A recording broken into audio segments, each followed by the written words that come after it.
Salut mes petits plécos. Et permettez-moi de vous le dire, mais je suis vraiment désolé. Désolé pour cette vidéo. En fait, les plécos, ce sont des sortes de poissons nettoyeurs, souvent utilisés pour exterminer les algues un peu trop envahissantes. Et croyez-moi que niveau saleté, aujourd'hui, on va être servi. Imaginez qu'en sortant de chez vous, une odeur pestilentielle flotte dans les rues de la ville. Mais pas qu'un peu, hein. Non, pas comme quand les éboueurs passent en bas de votre appart, hein. Ou quand les égouts refoulent un peu. Non, plutôt comme si le sol était jonché de cadavres en décomposition ou qu'on avait renversé l'intégralité du contenu des fosses septiques du coin directement dans votre pif. Voilà, le genre d'odeur qui prend aux tripes et qui vous reste dans les naseaux pendant des heures. Ah, mais j'ai déjà des remontées, je t'arrête direct. Ah. Bon, au moins t'es dans le bain si je puis dire. Eh bien, imaginez maintenant que ceci s'est vraiment produit à Londres en 1858. Au cours d'un épisode de canicule exceptionnel lors duquel la Tamise, c'est-à-dire le fleuve qui coule à Londres, s'est littéralement transformé en flot de matière fécale. Et croyez-moi, il y a pas mal d'anecdotes à raconter sur cette aventure vraiment particulière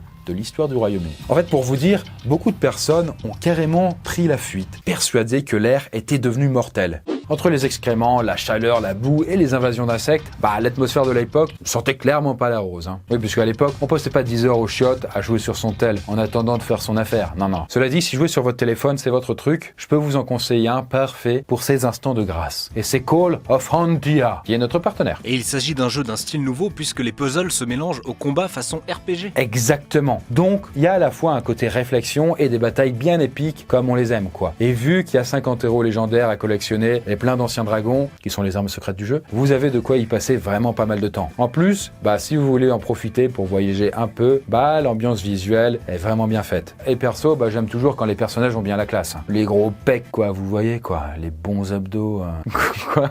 Enfin, voilà, quoi. Pas d'ennui possible avec les modes de combat. Il y en a un peu pour tous les goûts, des guerres d'alliance, des 1v1. Vous pouvez même rejoindre une alliance, histoire de jouer avec des millions d'autres joueurs. Ça fait toujours plaisir. Bref, voilà un petit jeu avec plein de qualités, donc je vous mets le lien en description avec mon code promo. Les puzzles et la magie vous attendent. Alors, pourquoi une capitale très avancée s'est-elle soudainement mise à refouler Mais appuyer la merde, quoi. Ouais, voilà. Et comment les habitants se sont-ils sortis de ce bourbier, quoi. Bouchez vos narines et accrochez bien votre estomac. On part pour un récit historique à base d'étrons. Et en 360 secondes. Bien, tout commence avec un petit état des lieux de la ville de Londres en 1858, qui n'est déjà pas franchement glorieux, d'un point de vue hygiène, on va pas se mentir. À cette époque, Londres est en pleine croissance et est sur le point de devenir la plus grande ville du monde. Mais cette rapide expansion cause pas mal de problèmes. Londres n'est pas capable d'accueillir autant de personnes et les populations les plus pauvres s'entassent dans les quartiers sales, dont la situation sanitaire est, déplorable, déplorable. Hors des quartiers chics, la ville est réputée pour être un ramassis d'immondices. D'ailleurs, si vous voulez quelques détails, on en parle dans le Ça fait quoi sur Jack l'Éventreur. Oui, c'est vrai. C'est vrai. Et vous y trouverez plein de détails sordides sur les bas-fonds de l'époque victorienne. Mais en gros, les égouts ne sont pas vraiment optimisés pour évacuer correctement la quantité de saleté qui traînent déjà dans les rues. Et la plupart des eaux usées finissent directement dans la Tamise. Sauf que, lors de l'été 1858, la température atteint des records de chaleur, beaucoup plus tôt que prévu. Et on n'en était pas encore au réchauffement climatique. On parle du coup de pic à 48 degrés dès le début du mois de juillet. Et pas besoin d'être un génie pour comprendre que la chaleur et les excréments ne forment pas vraiment le duo gagnant du prochain parfum Chanel. À cause de la canicule, le niveau d'eau de la Tamise baisse drastiquement. Très vite, le fleuve se transforme en masse boueuse et odorante. L'assèchement révèle des carcasses d'animaux, des restes humains et tous les excréments qui ont été déversés depuis des années. La chaleur favorise également le développement de bactéries, accentuant encore un peu plus l'odeur nauséabonde qui se répand dans toute la ville.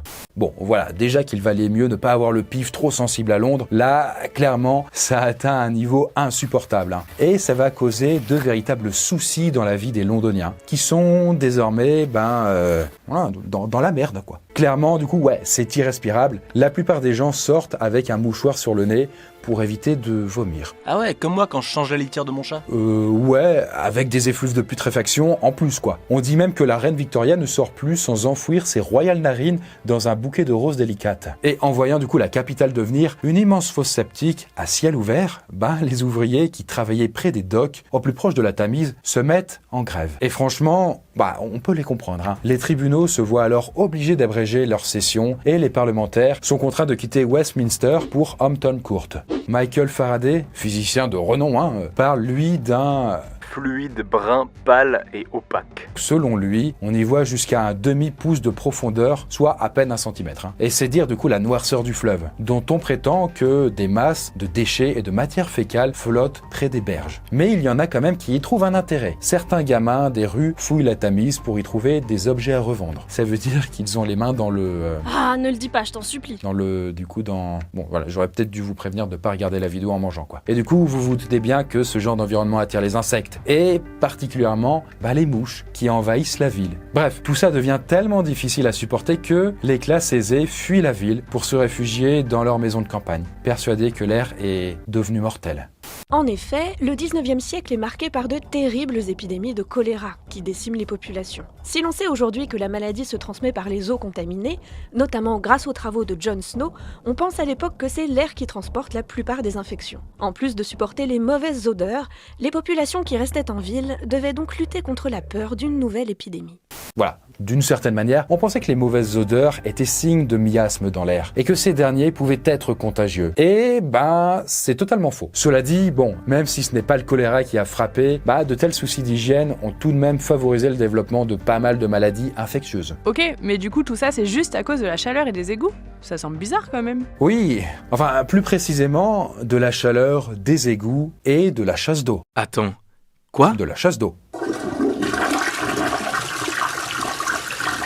Bon, alors ça peut sembler bizarre et même paradoxal, mais l'arrivée de la chasse d'eau dans les maisons peut un peu expliquer ce merdier, si je puis me permettre. En fait, il faut savoir que chaque bâtisse était équipée d'une grosse fosse dans laquelle finissaient des déjections et le contenu des pots de chambre. Et comme l'humanité est incroyable, un business de caca existait dans les grandes villes, comme Londres. Ah là là, ces entrepreneurs. En fait, il n'y a pas de petit profit, quoi. Surtout pour l'époque. Et donc, des mecs venaient collecter les déchets humains et les revendaient en guise d'engrais. Après tout, pourquoi pas, hein. C'est vrai qu'il faut pas oublier que le caca, c'est un très bon engrais. Ça peut être. Et donc, avec l'arrivée de la chasse d'eau chez la plupart des classes aisées, les odeurs n'incommodent plus le foyer. Ce qui est déjà sympa, hein. Mais ce système utilise beaucoup plus d'eau et les fosses se retrouvent rapidement remplies d'un important volume d'eau usée à devoir évacuer. Bref, elles sont un peu noyées et c'est finalement plus encombrant qu'avant. Entre-temps, le business d'excréments humains a périclité à cause de la venue d'autres engrais d'origine animale, comme le guano, un concentré de fientes d'oiseaux. Au moment de la canicule de 1858, cela fait déjà plusieurs années que des quantités impressionnantes d'eau usée sont ainsi déversées dans la Tamise. Et c'est visiblement beaucoup plus que ce que le fleuve peut supporter. Mais le temps est passé. Hein. Et donc oui, au bout de quelques semaines, des averses ont permis de noyer un peu tous les déchets qui étaient en train de cuire au soleil. Et devant la catastrophe, les parlementaires, directement touchés, ont débloqué une masse de sous assez colossale pour lancer de grandes rénovations. On parle même à ce niveau-là de révolution sanitaire. D'ailleurs, le système d'égout qui a été construit suite à cette vraie crise est toujours efficace à l'heure actuelle. Et donc, il s'agit d'un mal pour un bien, quoi. Moralité, parfois, il faut mettre le nez dans son caca pour s'apercevoir que ça pue.